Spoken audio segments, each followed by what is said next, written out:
Alright, hello everyone. Today I'm actually going to not be casting any of my games, whether from a first-person perspective or any of my replays. Today I am going to be casting a replay of two much higher level players going at it. These two are Grubby and BitterCold.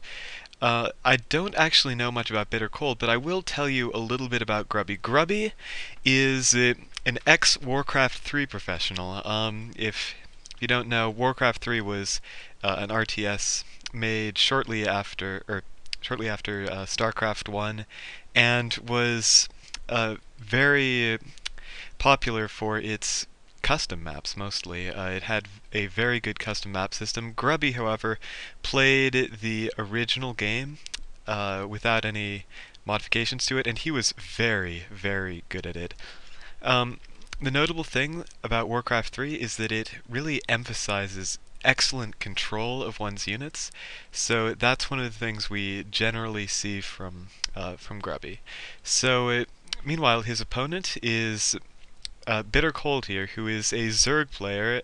As I said before, I don't know very much about him, but I can tell you pretty confidently that right now he's going for a 14 gas, 14 pool build. He's going to be getting a very fast Zergling speed. Meanwhile, Grubby is going for a wall-in at the top of his ramp, so he won't be going for the Forge Fast Expand on this map. The Forge Fast Expand for the Shattered Temple has always been a bit of a dilemma. Here we see Grubby's got excellent control, trying to harass that drone, force BitterCold to waste actions, divert time from mining, while his probe will just regenerate its shields. And we have the probe going and doing a little patrol queue around here to prevent any kind of hatchery from being planted down. But it doesn't look like that will be in BitterCold's plans for quite some time, as he is mining gas, and that 100 minerals for metabolic boost really drains a lot away, especially if you're going to be getting a queen on time as well. Cybernetics core going down for Grubby. This will this is all very standard, not unusual in the slightest, and he's getting a second assimilator. Now, what all of this tells us is that it is not that much at this point in the game. It tells us that he's going for a slightly middling to late expansion. This Overlord is going to be going over to this is an interesting position. Usually you'd see an Overlord try to hover around here and then move into Grubby's base in order to scout, but he might be trying to do it from a different position. He might be trying to move in from this position, or he might be trying to just have it wait there and watch over. In any case, what Grubby could do from this point is either go for a Stargate opening. Here's the expansion going down. These Stargate openings are very strong in that they allow the Protoss player to establish significant map control, even do some damage to the Zerg, force response in lots of spore crawlers and queens. Or they can, and even if they don't do damage, they will allow the Protoss player to just establish a sphere of map control until the Zerg player is able to get out a sizable amount of Hydralisks. But it seems like this is not what Grubby will be doing. He will be going for the 3-gate expand build. Now, the 3-gate expand used to be an incredibly popular Protoss opener. It was actually on every map but Tal'Darim Altar.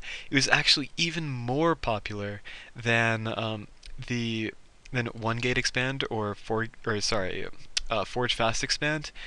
Nowadays, Protosses mostly go for either the Forge Fast expand. Players such as Naniwa have spent a lot of time figuring out how to make wall-offs at the ramp, like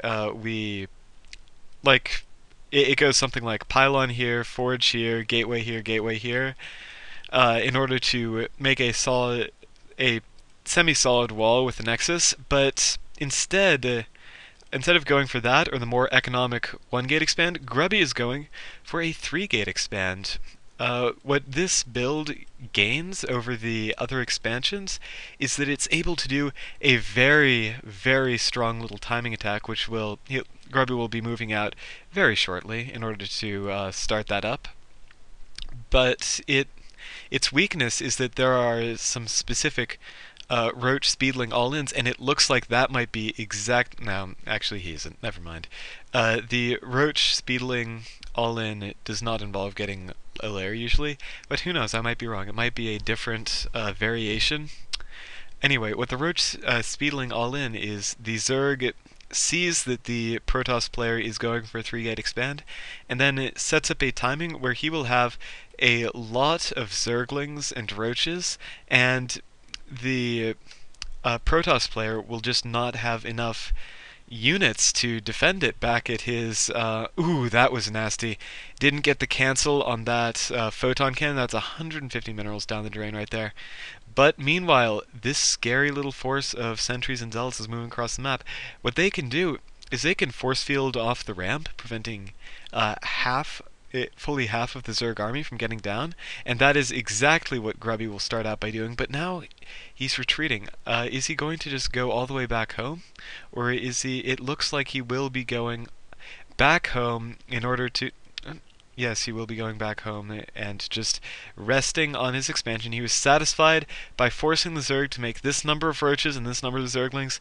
But meanwhile, BitterCold is making a very smart decision and making sure that he's not wasting his units by having them take down these destructible rocks, allowing him to get his third base up in this relatively protected semi-island position. And meanwhile, Grubby has been getting out a Void Ray. So this was a 3-gate expand into Stargate, which is a very, very interesting choice by him.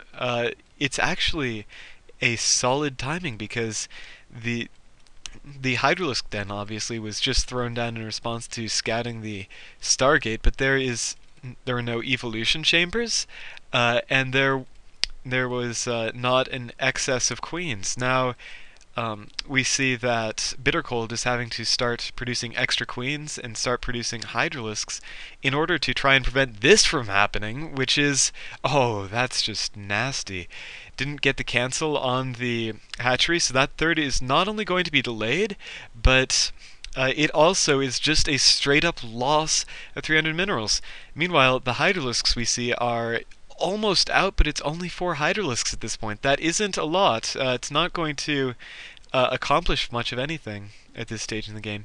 Meanwhile, the creep is going to get spread up to the third, so those Hydralisks will be able to defend against these air units. The Phoenix actually will be able to do a good amount of damage to this low count of Hydralisks. When you have around between like 4 and 10 Hydralisks, then that's when Phoenix are actually very good against them, because Phoenix deal the bonus damage to light units, and Hydralisks are in fact light units. So we'll probably be seeing that in a moment, and this is a very good timing. He's sending in these stalkers to drew back the Hydralisks, and now Grubby is finally going to say, I don't have enough Phoenix to deal with this, so he's going to have to back up here, pull back his units, and regroup.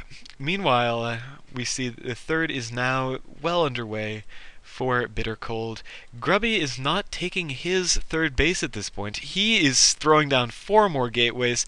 This is a pretty clear sign that unless Grubby throws down an expansion within the next couple of like the next minute, and there we go. There comes the expansion.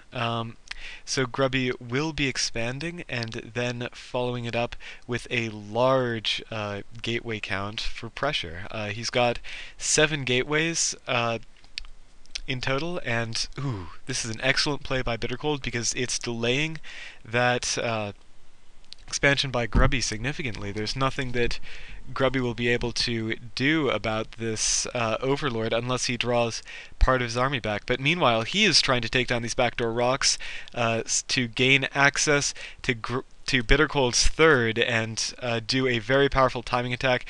These Phoenix get a little bit overeager. That's not effective. And ooh, two free Hydralisks for only 4 force fields. That's a pretty good trade. Energy for resources, especially considering how expensive those Hydralisks are.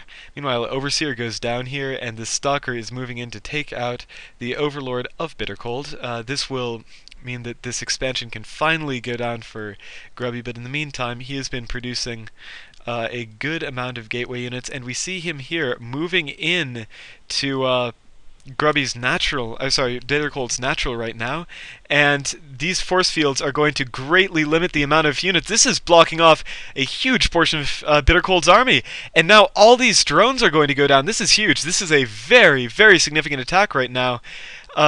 We see the supply is not doing so great for BitterCold, and now as he tries to push through again, more units sneak through, but then just get force fielded off once again so they can go down to this huge count of stalkers, and this is not looking remotely good for our Zerg player. His supply has fallen below Grubby's, and this army is still right here. Third base going up now at the western starting location for Grubby, but that isn't even relevant at this point because this push right here can win him the game. He doesn't appear to have any proxy pylon set up, which is interesting. His forces are having to walk all the way across the map, and here we go. He's getting the blink micro underway. More stalkers going to be warping in. Here's the proxy pylon he's been using, and that is enough, and Grubby will take the game. It appears that this was for Zodak. Anyway,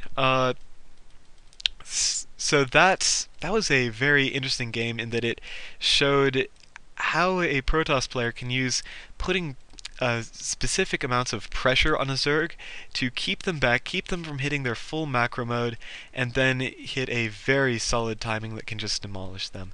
It's also showing how valuable sentries are. This little choke here, you normally wouldn't think of it as a gigantic weakness, but Grubby with his excellent force fielding managed to cut off BitterCold's army, just kill it a small piece at a time, then use his blink stalkers using blink back micro in order to ensure they only took shield damage, increase their survivability by a significant amount, and ended up using a gateway and Stargate army to destroy an army that was composed very significantly of Hydralisks. That's not something you would see every day, and it was an excellent demonstration of Grubby, from Grubby, of how to win a Protoss versus Zerg without going Forge Fast Expand. Does this mean I won't Forge Fast Expand in the future? No, I like Forge Fast Expanding, but this is still a very, very cool bit of play. Anyway, I hope you enjoyed watching. That's all for now. Thanks.